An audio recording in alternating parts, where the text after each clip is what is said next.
Let me show you how to fix the Facebook notifications not showing issue.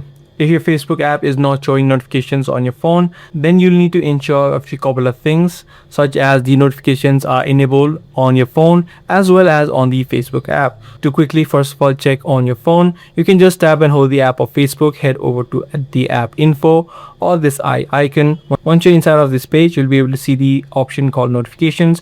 Make sure that the notifications are allowed from your phone.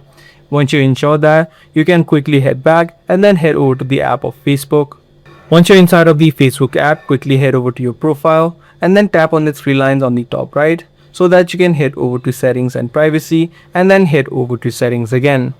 Once you're inside of this page, you can scroll down and then you'll see the option called notifications. Right here as well, you'll see all of the notifications that you can enable.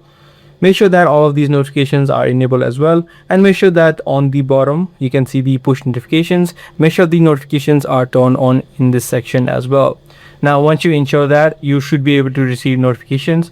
But if you're still having issues, what you can try out is try to clear the app cache by tapping and holding the app and then heading over to this eye icon. From this settings page, you can quickly tap on the clear data option and then tap on clear cache. Once you complete this step, and if you're still having issues, the other thing that you can also try out is uninstall the Facebook app from your phone and then again re-download it. This ensures that you have the latest version and any sort of bugs which may be causing the issue will be now immediately solved. I hope this guide video was helpful to you. If it was, be sure to subscribe. That's gonna be all for this one. I'll see you in the next video.